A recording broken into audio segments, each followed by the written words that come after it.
बिस्मिल्लाहिर्रहमानिर्रहीम। अस्सलाम वालेकुम बच्चों, कैसे हैं आप लोग? सब ठीक होंगे इंशाल्लाह।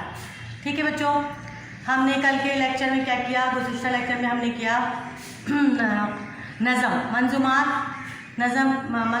नज़म की जमा, नज़म का मफ़हूम पढ़ा, नज़म की अक़साम को पढ़ा और दो बंद की तशरीहात समझी।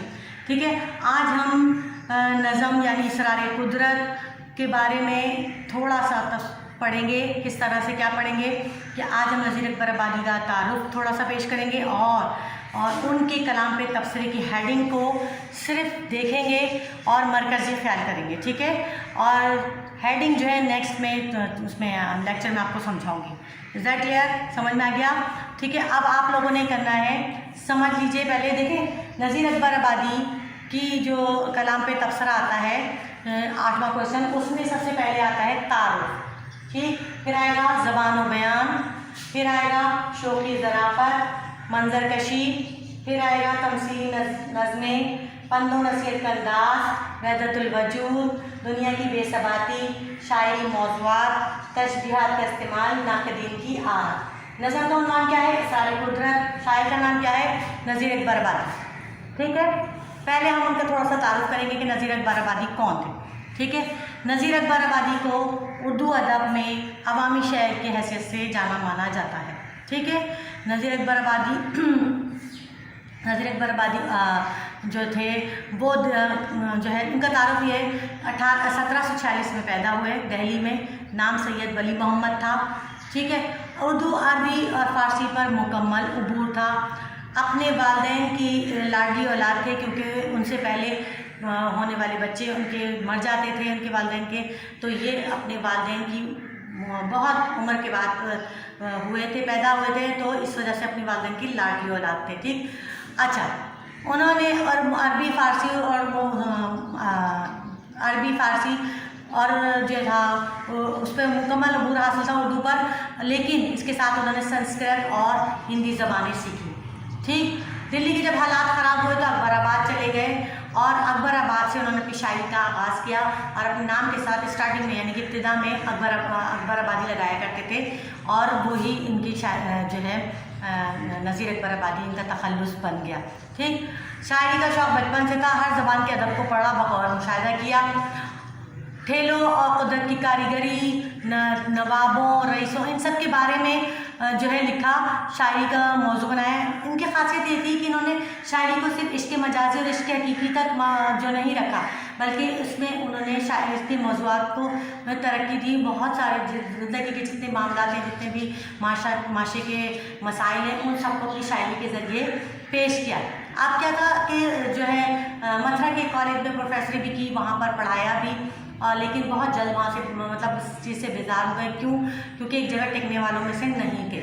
सही उम्र क्या जो आखिरी हिस्से में दरवेशों और वलियों और सूफियों बुजुर्गों की सोहबत में उनके जो मिजाज में संजीदगी आ गई और उनके कलाम में जो है तसव्वुफ़ की जो है बहुत उम्दा वो पाई गई, सिंध पाई गई। ठीक है, अच्छा, इन्होंने जो है लंबी उम्र पाई, मुग़लों का ज़वाल देखा, अपनी शायरी को बिल्कुल नए अंदाज में डाला, आतिश से लेकर नासिक तक का दौर देखा, सही उर्दू शायरी का इर्तिक़ा देखा, और उनकी शायरी में जो है यही चीज़ें इनफरादियत की वजह से इन्हें अवामी शायर कहा, और इसको देखते हुए हाली और आज़ाद ने उनकी तर्ज पर जो है उर्दू अदब में बहुत सारी तब्दीलियाँ की।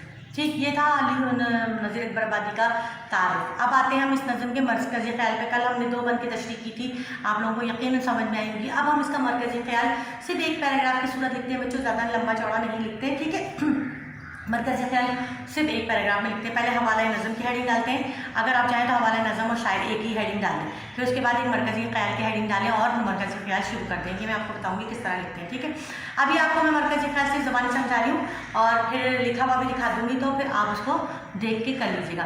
कहते हैं इस दुनिया में शायर इस नज़म में कह रहे हैं, मरकज़ी ख़्याल इस नज़म का ये है कि दुनिया में बड़े बड़े मुफ़क्किर, आलिम, दाना और जो है पंडित, साइंसदान, नजूम, बहुत सारे लोग दुनिया में आते रहे और रिसर्च करते रहे और गौर व गौस करते रहे, लेकिन हर शय पे, दुनिया के हर शय पे قدیم زمانے سے اور آج کے زمانے میں ریسرچ جاری ہے، لیکن کوئی بھی قدرت کے راز نہیں جان سکا کہ ہمارے سر پر آسمان بغیر کسی سہارے کے کیسے رکا ہوا ہے، ٹھیک ہے۔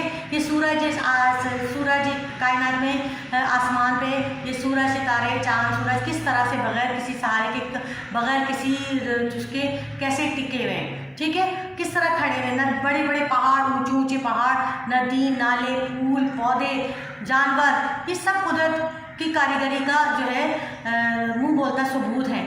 یہ سب جو ہے کس طرح سے اللہ تعالیٰ نے انہیں پیدا کیا، کس طرح سے انہیں بنایا۔ انسان نے بارہا کوشش کی اور اس راز کو جاننے کی آج تک کوششوں میں لگا ہے، مگر خدا کے راز خدا ہی بہتر جانتا ہے، اور اس کے راز انسان کبھی جان ہی نہیں سکتا، چاہے وہ کتنی ترقی کر لے، چاہے وہ کتنا ہی پڑھ لے، لیکن اللہ کے راز جو ہے اللہ ہی جانتا ہے، اور انسان اس کو جاننے کی کوشش بھی کرے تو نہیں جان سکتا۔ یہ ہے اس کا مرکزی خیال، ٹھیک ہے۔ تھوڑا سا میں جو ہے موبائل کو ادھر کرتی ہوں تو پھر آپ دیکھیے کہ مرکزی خیال جو ہے میں نے بورڈ پہ بھی لکھ دیا ہے، لیکن اس سے قبل میں آپ کو دکھاؤں کہ میں نے مرکزی خیال کا حوالہ پہلے دیا ہے، تو آپ وہ جو ہے تھوڑا سا دیکھ لیجئے۔ مرکزی خیال کا حوالہ آپ نے اس طرح سے لکھنا ہے، ٹھیک ہے، یہ نظر آ رہا ہے آپ لوگوں کو، ٹھیک، اچھا۔ اب دیکھیے میں آپ کو اس کا مرکزی خیال بھی دکھا دوں۔ مرکزی خیال میں نے اس سائڈ پہ لکھا ہوا ہے، صحیح، کم از کم اتنا آپ نے مرکزی خیال لکھنا ہے، صحیح ہے، سمجھ گئے آپ، ٹھیک ہے۔ اب جو ہے ابھی اس لیکچر کو یہیں پر رکھتے ہیں۔ آپ کا ہوم اسائنمنٹ یہ ہے کہ مرکزی خیال آپ کو جتنا سمجھ میں آیا حوالہ نظم کے ساتھ اسے آپ لوگ لکھیے گا، ٹھیک ہے۔ کوشش کیجیے گا کہ حوالہ نظم اور حوالہ شاعر میں 4 لائنیں جس طرح میں نے لکھی ہیں اس طرح آپ بھی لکھیے، اور یہ مرکزی خیال بھی کم از کم ایک پیراگراف کا آپ کو لکھ کر چیک کرانا ہے، ٹھیک ہے۔